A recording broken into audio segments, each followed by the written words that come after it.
Kalau kaum profesional sih ya kita percayakanlah kepada pemerintah kita. Kan semua ada aturan-aturan hukumnya ya. Jadi banyak orang menolak vaksin karena menganggap vaksinasi itu semacam teknik untuk memberi kodifikasi terhadap individu orang-orang. Karena kan propaganda agitasi yang menyerang pemerintah, menyerang kebijakan pemerintah. Artinya kan sebetulnya ini hanya serangan-serangan politik, bukan murni persoalan kesehatan, bukan bicara soal vaksin sebetulnya. Tapi ini sebuah cara mereka untuk mendowngrade persepsi masyarakat tentang pemerintah, ya kan? Atau bagaimana menurut Nisa?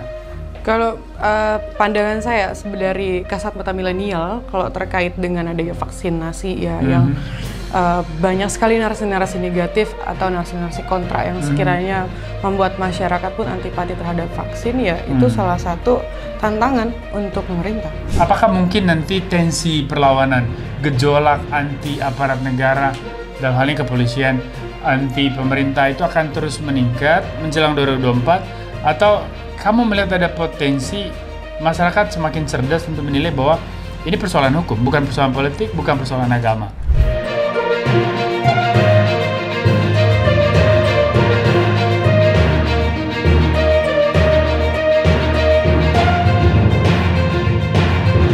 Nah, sekarang kita lihat bagaimana sumbangan pendapat nih, Yu. Coba ditanya Yu. Bapak Rol sendiri bagaimana Pak pendapatnya terkait dengan masalah ini gitu Pak? Kalau kaum profesional sih ya kita percayakanlah kepada pemerintah kita. Kan semua ada aturan-aturan hukumnya ya. Siap. Dan kita kan hidup, kita terdiri dari berbagai macam agama, dari berbagai macam suku bangsa, ras. Kita perlu, dan masing-masing orang banyak dengan masing-masing isi otaknya masing-masing.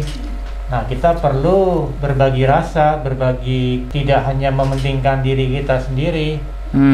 Jadi ya sepatutnya lah kita untuk bisa membina kerukunan, solidaritas di masyarakat kita. Dan rasanya itu yang kita inginkan ya, supaya negara kita maju. Kita perlu kebersamaan, bersama-sama kita mendukung pemerintah kita, Pak Jokowi dan semua stafnya, semua para menteri bisa berjalan memajukan negara yang kita cintai ini. Baik. Jadi ya kita yakin bahwa hukum itu yang utama. Jadi ya kita ikutilah apa yang dilakukan. Ya, dan masih mungkin tidak terlalu berkaitan dengan kasus Habib Bahar Smith ya, Pak Rol. Ini kan juga ada wacana, ada bola panas yang juga digulirkan sejak awal pandemi COVID-19, bahwa katanya agenda vaksinasi itu agenda kafir, agenda liberal, agenda kapitalis, ingin mengendalikan masyarakat dunia. Jadi banyak orang menolak vaksin karena menganggap vaksinasi itu semacam teknik untuk memberi kodifikasi terhadap individu orang-orang. Katanya nanti di stempel cap, ada nomor-nomornya, nanti semacam ada chips. Nah, narasi-narasi begini, bagaimana menurut Pak Rol sebagai profesional medis di dunia kesehatan melihat adanya kelompok masyarakat seperti ini gitu di zaman sekarang? Masing-masing orang kan punya background, kemampuan berpikirnya sendiri-sendiri. Memang kita ini kebanyakan terpengaruh dengan yang namanya teori konspirasi. Jadi itu yang dalam otak kita berpikir jauh, padahal itu salah besar gitu kan. Nggak ada hubungannya sebetulnya. Masalah pemberian, wah di vaksin itu ada macam-macam bisa diberikan lah yang mempengaruhi seseorang. Cara berpikirnya jadi ada sesuatu yang buruk. Ini kan semua sifatnya ilmiah. Ada dasar-dasar secara sainsnya memang. Jadi vaksin itu memang diciptakan untuk memberikan suatu kemampuan menangkal suatu penyakit, suatu virus yang berbahaya. Dan kita patut bersyukur dengan kemajuan sains, teknologi. Vaksin yang tadinya diciptakan perlu waktu panjang, sekian tahun, nah ini bisa diciptakan hanya dalam waktu beberapa bulan. Itu kemajuan teknologi sains yang luar biasa. Jadi kita patut syukuri. Cuma gini, Nis, Ya, ya, siap, menyambung tadi dari Pak Rol. Umumnya kalau saya perhatikan di media sosial ya, yuk, kelompok opini yang selalu menyudutkan program vaksinasi pemerintah ini sebagai satu program yang mencelakakan lah tanda petik masyarakat, itu biasanya itu akun-akun yang juga saat yang sama mengeluarkan propaganda agitasi yang menyerang pemerintah, menyerang kebijakan pemerintah. Artinya kan sebetulnya ini hanya serangan-serangan politik, bukan murni persoalan kesehatan, bukan bicara soal vaksin sebetulnya. Tapi ini sebuah cara mereka untuk mendowngrade persepsi masyarakat tentang pemerintah, ya kan? Atau bagaimana menurut Nisa? Kalau pandangan saya dari kasat mata milenial, kalau terkait dengan adanya vaksinasi ya, yang banyak sekali narasi-narasi negatif atau narasi-narasi kontra yang sekiranya membuat masyarakat pun antipati terhadap vaksin, ya itu salah satu tantangan untuk pemerintah. Bukan hanya sebagai masalah besar ya kalau menurutku, karena itu kenapa dijadikan kategori masalah besar, karena ketika tidak vaksin kan efeknya juga sangat besar gitu, dan itu domino. Artinya sebenarnya hanya tinggal bagaimana kita meyakinkan masyarakat bahwasanya kesehatan itu lebih penting daripada bagaimana kepentingan politik. Yes. Kira-kira gini Yu, yang mungkin kita pikir lah, kira-kira dampak kelanjutan dari kasus Bahar bin Smith. Ya. Apakah mungkin nanti tensi perlawanan, gejolak anti aparat negara, dalam hal ini kepolisian, anti pemerintah itu akan terus meningkat menjelang 2024, atau kamu melihat ada potensi masyarakat semakin cerdas untuk menilai bahwa ini persoalan hukum, bukan persoalan politik, bukan persoalan agama. Kira-kira kamu punya kiat apa untuk kaum milenial supaya mereka bisa berpikir waras, ya, berpikir cerdas, dan tetap berdasarkan data? Ya, dari kasat mataku sebagai anak muda juga, ketika kita melihat satu berita yang sekiranya itu membuat hari ini menjadi satu perhatian, fokus perhatian, dan itu bukan hanya menjadi beban pemerintah saja gitu, ataupun kita melihat itu sebagai pesan untuk kepentingan politik saja yang akan disampaikan dari kejadian tersebut gitu. Tapi kita harus melihat dari sisi yang memang bukan hanya satu sudut pandang saja gitu. Karena bagaimanapun juga, meskipun hari ini kita kan hidup dalam keberagaman ya. Kebetulan saya juga hidup di keluarga yang memang beragam. Ayah saya non muslim, ibu saya muslim gitu ya. Tapi saya tuh sangat melihat bahwasanya hari ini anak muda sangat mudah terprovokasi dengan adanya isu SARA gitu. Nah, biasanya ketika isu SARA itu muncul, anak muda itu sudah lebih mengedepankan bagaimana kepentingan umat. Nah, menurutku itu rasional, kepentingan umat gitu. Ketika itu membela kepentingan umat, tapi umat yang mana gitu.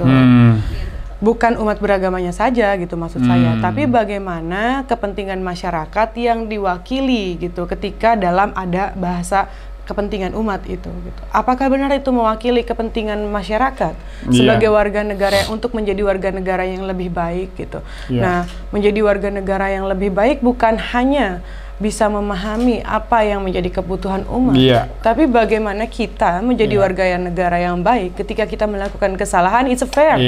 Kalau misalnya kita memang hari ini melanggar, ya ditangkap. Karena yang saya lihat hari ini bukannya masyarakat lebih melihat siapa latar belakangnya, bukan rasional pelanggaran hukum apa. Itu yang harus diluruskan, Bang. Jadi bukan kita melihat dari latar belakangnya gitu. Kalau latar belakangnya kita tidak boleh menghakimi gitu, Bang. Saya sangat hormat gitu karena dan saya melihat hari ini sebagai warga negara yang baik dan sebagai penegak hukum yang seharusnya menjalankan aturan, menegakkan aturan, artinya di sini ada unsurnya, ada alasannya kenapa hal itu terjadi gitu, dan penangkapan itu kenapa. Buktinya kan juga sudah setelah 11 jam diperiksa terdapat 2 barang bukti gitu, Bang. Artinya kan kita melihat gini. Artinya kan gini, fitnah-fitnah yang mengatakan bahwa ini Polri ini kok agresif dan main cepet tangkap tanpa alat bukti. Nah sekarang kan terbukti bahwa Polri benar ya, bahwa semua prosedur dipenuhi kan.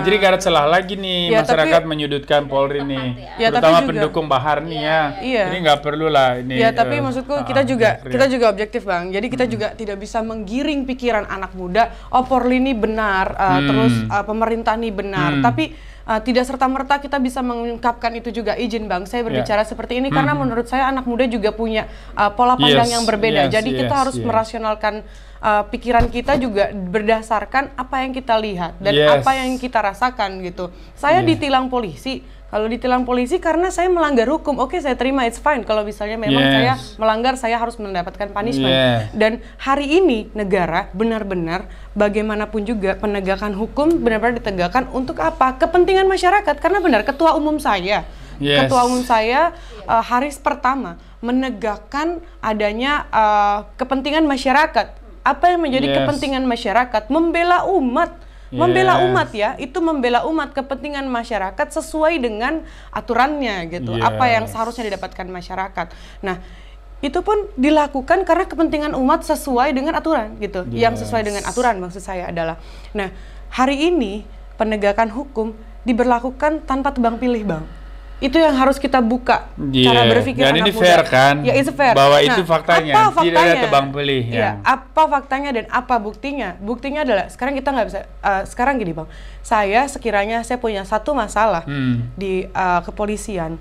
Ketika kita melihat yang diperiksa itu, yang memeriksa misalnya adalah pangkatnya bunga 3, yang diperiksa bintang 2. Apa tetap berjalan kasusnya? Tetap berjalan. Kita bisa lihat contohnya, ya kan Bang? Hari ini, Bonaparte kemarin, bintang 2. Yang dijeblosin juga kan? Bukan dijebloskan Bang, jadi ini anak muda nggak bisa diarahin dijebloskan nih Bang. Bukan, maksudnya kasusnya, iya Bang. Jadi maksudku, kasusnya kan arahnya itu, orangnya kan dijeblosin. Akhirnya sesuai dengan aturannya, beliau mendapatkan satu hukuman, artinya itu penegakan hukum yang sesuai dengan aturan. Jadi kita harus melihat dari sisi aturan, jangan melihat latar belakang. Gitu. Cuman kan kita bisa simpulkan gini ya, Yu ya, bahwa ini untuk menjaga kewarasan berpikir saja, bahwa apa yang dilakukan oleh kepolisian dalam kasus Bahar Smith sudah tepat. Tidak ada proses yang disalahi, ya kan? Prinsip due prosesnya itu juga sudah sudah dipenuhi. Dan saya mau kembali nih, karena ini kan kita bicara paradigma, guys. Nah, sebetulnya letusan-letusan riak-riak seperti kasus Bahar Smith ini kan ya termasuk aparat keamanan dan penegak hukum itu ke depan bagaimana kita bisa kembali meredakan ketegangan hubungan antar negara dan masyarakat sipil ini. Saya sih punya ada beberapa simulasi solusi ya. Politisasi agama dalam relasi sosial dalam macam manapun. Ya hari ini kan dalam relasi sederhana antar individu saja orang sudah mulai dengan pertanyaan agamamu apa? Karena begitu kita tahu kita agama berbeda, itu ada